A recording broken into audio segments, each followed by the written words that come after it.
Ascribe to the Lord, you heavenly beings. Ascribe to the Lord glory and strength. Ascribe to the Lord the glory due his name. Worship the Lord in the splendor of his holiness. The voice of the Lord is over the waters. The God of glory thunders. The Lord thunders over the mighty waters. The voice of the Lord is powerful. The voice of the Lord is majestic. The voice of the Lord breaks the cedars. The Lord breaks in pieces the cedars of Lebanon. He makes Lebanon leap like a calf, Syrian like a young wild ox. The voice of the Lord strikes with flashes of lightning. The voice of the Lord shakes the desert. The Lord shakes the desert of Kadesh. The voice of the Lord twists the oaks and strips the forests bare. And in his temple all cry, "Glory!" The Lord sits enthroned over the flood. The Lord is enthroned as king forever. The Lord gives strength to his people. The Lord blesses his people with peace.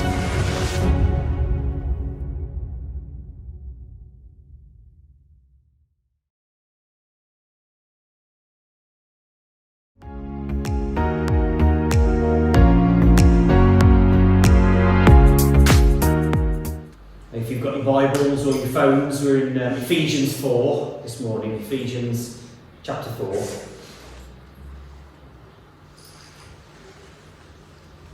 Last week I was in a meeting in Costa in Albury. Very classy, I know. And I was asked quite a question that made me stop for a second, because it wasn't like, "How are you?" or anything like that. Straight off the bat, I was asked this question. I was asked to sum up or define Oakham Church. I hadn't even took my coat off. I was like, but straight away, even though that I wasn't expecting it, I hadn't had time to think about it, I came to one word straight away, and that word was family. And this church has always and is always been referred to as a family. And like all good families, we squabble a bit sometimes. And like all good families, we tease each other.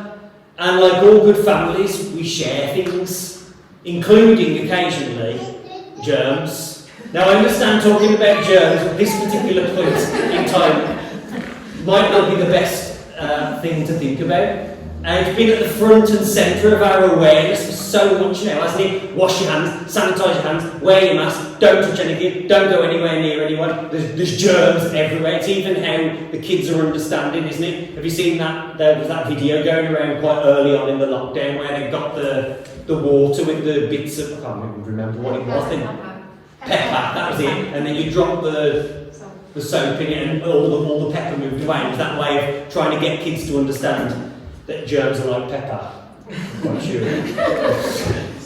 But anyway, it's right in the front of us all the time, isn't it? All this wash your hands, keep distance. What is it? Hands, face, space. Good one, Boris. Brilliant. Just naming things that you can say.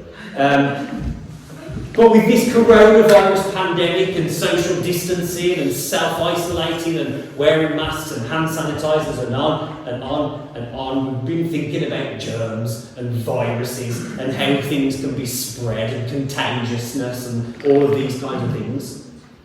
But in the past, before all of this, the church has been known to be pretty good at passing on its coughs and colds, hasn't it? You'd be like, who was there that Sunday? Oh yes, they were there that Sunday. And then the following Sunday you could kind of almost plot it, or whose family is linked to that and you could plot where this thing was headed. You could almost see it coming towards you, and it's quite terrifying. We even had that one particular nasty stomach bug that one year, which I'm not going to talk about that or think about it at all.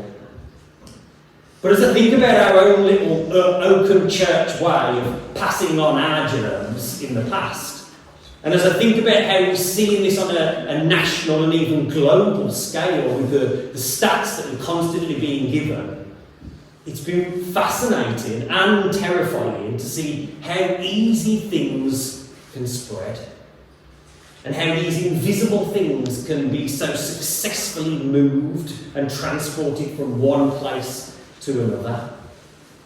But I think the same is true for our spirituality as well. This church, this room even, these people, this needs to be a place where we transfer hope and joy and love and peace. So if you're here this morning and you're feeling a bit low on hope, my prayer is that you catch it today. We as a church can mysteriously and miraculously spread things like peace. Just like how we can be carriers of illnesses and viruses, we can be carriers of love as well. So my hope is that this place and these people can be a culture of possibility.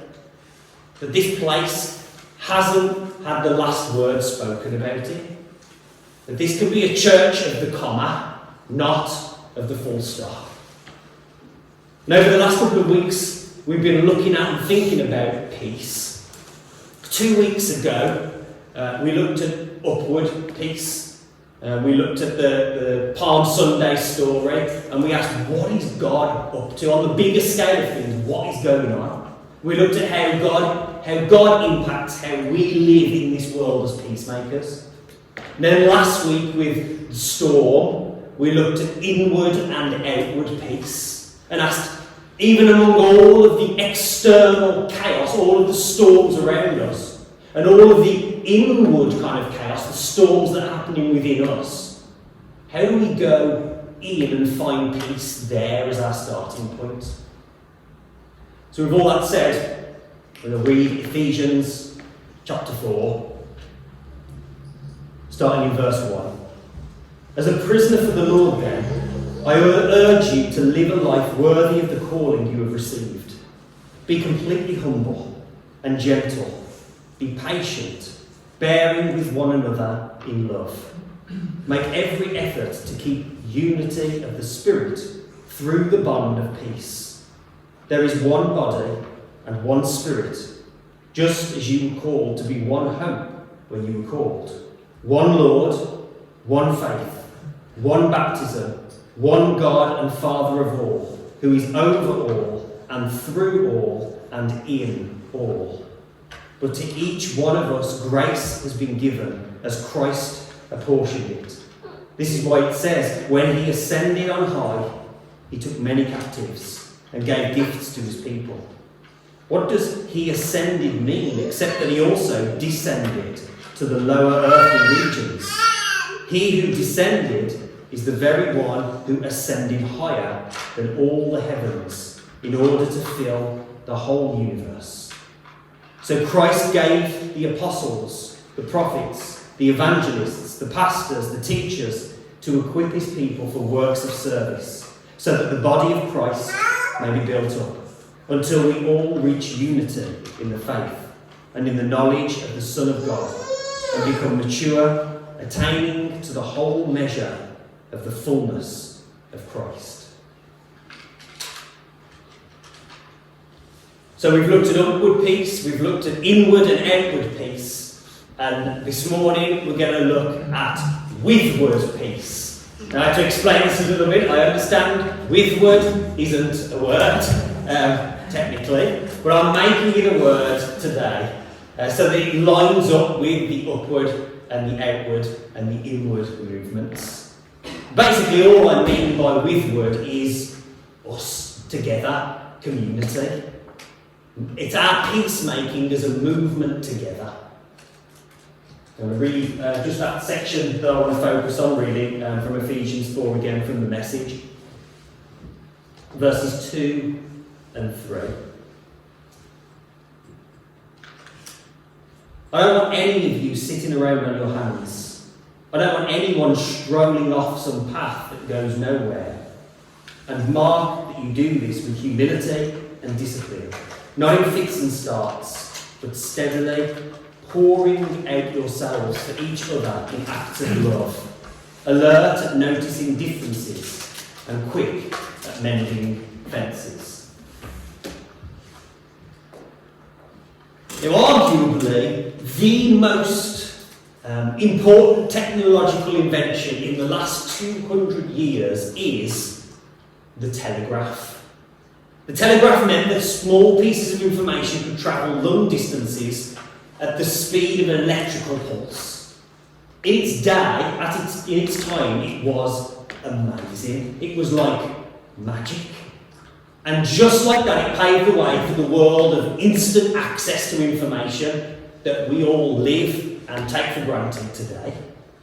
2020 is all about the speed and the power of our fibre optic broadband and our 5G connection and our instant internet access and our 24-hour news cycles and social media. And how much have we all been able to benefit from this? What's one of the ways that we've been able to stay connected in such a disconnected time? And all these things can do so much good in the world, but there's always a flip side, isn't there? On October 11th, 1990, in Stuttgart, Germany, there was this cultural critic called Neil Postman, and he said this about the telegraph. The tie between information and action has been severed. Information is now a commodity that can be bought or sold, or used as a form of entertainment, or worn like a garment to enhance one's status. We are glutted with information, drowning in information, having no control over it, and not knowing what to do with it. Well, even though that was written 30 years ago, kind of sounds like today, doesn't it? He goes on to talk about the connection between what we know and what we do. It's about the information that came into our brains and then our ability or our inability to kind of integrate that information with how we live our lives. Postman says that before the telegraph, we had a very high information to action ratio, where we only knew something that was happening locally or even just to us and within our community, and then we engaged in those local issues. But after the invention of the telegraph, this information to action ratio dropped massively. And so now we've got most of our information at a distance, and it disconnected us from our daily lives. But before we move any further, please know I'm not bashing technology, I'm not anti-communication on these kind of big national global scales, especially when it comes to important things like justice. It's fantastic that we can know so much and be aware of so much that's going on, even on the other side of the world. But how well do we know what's going on the other side of this room? Or how well do we know what's going on the other side of the office at work?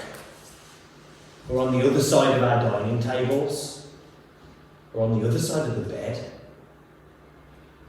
See, my question for all of us today, as we're looking at Withward peace, is this: where do we spend our energy? See, with all of that information that you have, and all that you have access to, what events in the world gets your heart going the most? What gets you fired up? What are you passionate about? What moves you? Because of the telegraph, we now live using such high levels of energy on news about events that we can hardly do anything about. So much of our time and our energy is spent on awareness, knowing that things are happening out there, and yet so little time and energy is spent on actual engagement. We can find out about the thing, but we don't actually do anything about it. So much time and energy is spent on what's going on a global scale, and so little time and energy spent on what's happening here and now. See, I'm sure that some of us can quote statistics and facts and figures about big national and even global issues that are going on right now, and yet we don't know our neighbours' names. But it's easy, isn't it? It can be so easy to think that what's happening out there and what's happening in here have nothing to do with each other. They're completely disconnected. But actually, what's going on a national and even global level always has its roots at a local level. So my question is what if the peace that we want to see in the world has to begin with us kind of waging peace in the world around us right now? What if your little life has way more influence than you think? Just a few readings. That one again from Ephesians 4. In light of all this, here's what I want you to do. While I'm locked up here, a prisoner for the Master, I want you to get out there and walk. Better yet, run on the road God called you to travel. I don't want any of you sitting around on your hands. I don't want anyone strolling off down some path that goes nowhere. And mark that you do this with humility and discipline, not in fits and starts, but steadily pouring yourself out for each other in acts of love, alert at noticing differences and quick at mending fences. You were all called to travel on the same road and in the same direction, so stay together, both outwardly and inwardly. And then John chapter 14, verse 27. That's my parting gift to you, peace. I don't leave you the way you're used to being left, feeling abandoned, bereft. So don't be upset. Don't be distraught. In Ephesians chapter 2, verse 14. The Messiah has made things up between us, so that we are now together on this, both non-Jewish outsiders and Jewish insiders. He tore down the wall we used to keep each other at a distance. He replaced the law code that had become so clogged with fine print and footnotes that it hindered more than it helped. And then Colossians 3:15. Forgive as quickly and completely as the Master forgave you. And regardless of what else you put on, wear love. It's your basic, all-purpose garment. Never be without it. And then Leviticus 19. Don't secretly hate your neighbour. If you have something against him, go out into the open. Otherwise you are an accomplice in his guilt. Don't seek revenge or carry a grudge against any of your people. Love your neighbour as yourself. I am God.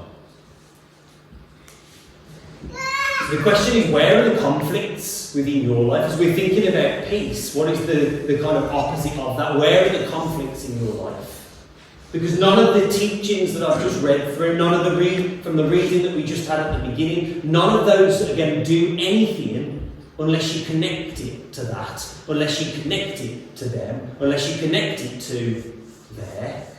If we just read them or hear them as words on a page and don't attach them to the relationships and the life that we live here and now, won't do anything. I want us all to have the audacity to believe that our tiny, ground level, Withward peacemaking can actually make tremors and shakes within the world around us. Because these verses that we just read and heard, they can kind of sound a little bit, oh yeah, that's nice, it's a nice platitude, it's a nice thing to think about. But how do we do that? How do we live that out? I think the first thing that we all need to know is this. It's important to grieve. We don't tend to hear that much today, do we? Especially as kind of British people. We don't do grieving very well. It's all about remaining calm, making a cup of tea, stuffing our feelings down, bottling it up, wearing a mask, but you like that one, keeping our guard up, that stiff upper lip. Or, on the flip side of that, if you are a more kind of proactive type A personality, it's more about pulling yourself up by your own bootstraps, head down, clenched fists, gritted teeth, just powering on through, just getting stuff done. I'll rest when I'm dead. Yeah? But both of these approaches show us that we're not grieving very well. See, with a lot of what we go through, with a lot of what we're feeling, the thing behind the thing behind the thing is loss. All of the protesting and the anger and the fear and the denial around this pandemic that we see on the news and in social media is all because we're mourning things that we don't know how to mourn. Perfect example, it's a little bit dated now, but Princess Di's funeral. And where can you remember the scenes where they all those flowers that were left outside? And that wasn't, yes, on one hand, it was that people were sad that Princess Di had died, but another thing was that the nation on a whole had this thing within them that they hadn't been mourning properly, and now all of a sudden, here was this outlet, here was this way that they could express this and kind of offload all of this stuff. We all need to be patient with ourselves and show ourselves some grace and allow ourselves to grieve that loss. See, there is real power in being able to recognise and being able to name what's been lost. But we've also got to ask ourselves something that Jesus asked a lot of the time in the Gospels as well. Do you want to get well? Do you want reconciliation with that person or healing in that situation? Do you want peace? So how else do we live that real Withward peace out? Well, I have two practices. The first one might sound very familiar, just to finish with. First one is silence. It's about listening. See, we're so quick to speak these days, aren't we? We're so quick to offer our opinion, have our say, for my voice to be heard. That's what social media is all about. I can tweet this, I can put this out there, and that's it. Everyone can have what I want to say. But listening is so important in this process of waging Withward peace. So the question is, am I willing to listen? Are you willing to listen? Not necessarily to the other person's opinion, but listen to how and what shaped that person or that situation into who or what they are now. That's the first one, silence, listening. The second one is after the silence, after listening, then we engage, then we act. You see, too often we get it the wrong way around, don't we? So many of our problems are either caused or made worse by the fact that we act first and then we'll listen afterwards if we get a chance, or maybe not at all. I know what needs to be done, and you go and do it. But it has to be listening first and then engaging as a response. Peacemaking, it turns out, isn't a solo sport. It takes outside help. It takes other people to both do this with and then reflect it back to you. This Withward piece is all about how we need each other. Because sometimes you might even come into this building and feel so full of joy and so full of hope, and your week's just been going fantastic and you feel like you're on the top of the mountain. But others around you don't feel like that. Others around you have had the week from hell. They feel like they're down in that valley. But then other times, other people around you will feel joyful and hopeful, and you don't. And both of those are okay. Real Withward peacemaking is just about being with people, with each other. It always has to be about what Paul will later carry on in that same chapter of Ephesians to say, speaking the truth in love. So I just want to leave you with that. How is your Withward peacemaking going? Because that's peace. Let's pray.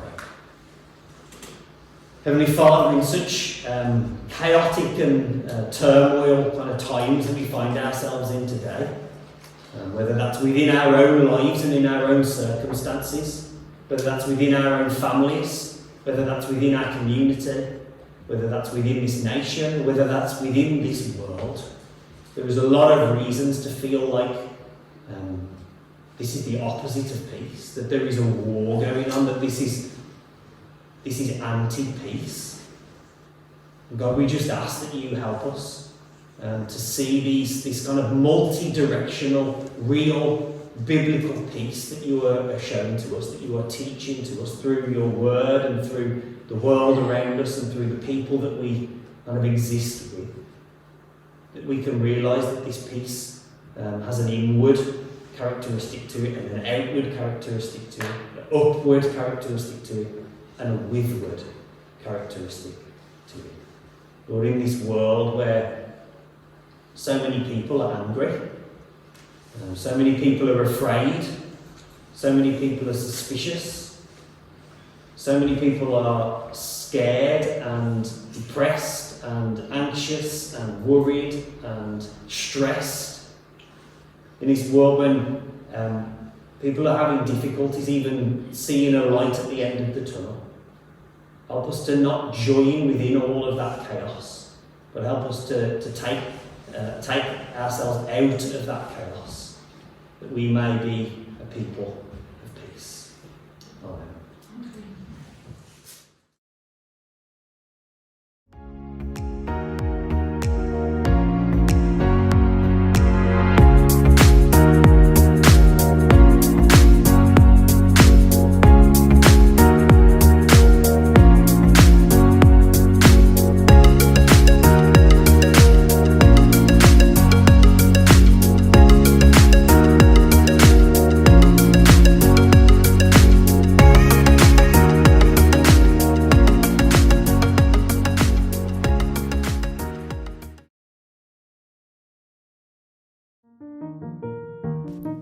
Welcome to the Oakham Church podcast. This podcast is for people who can or can't, for whatever reason, come to church. Either way, we'll bring church to you. Each week, it's about transforming the Sunday message into a weekly conversation. We've got more time to go deeper on the themes, and we can take time and make the space to unpack issues that are highlighted each week. Each week on the podcast, there'll be things to think about and pray about and live out, Monday through Saturday. There'll be opportunities to email your thoughts, your ramblings and your questions that we can address on the pod. We'll have interviews, discussions, testimonies and devotionals. So please subscribe to Oakham Church Podcast and share it with your family and friends. I'm Pastor Stephen, and you take care, be safe, and God bless you.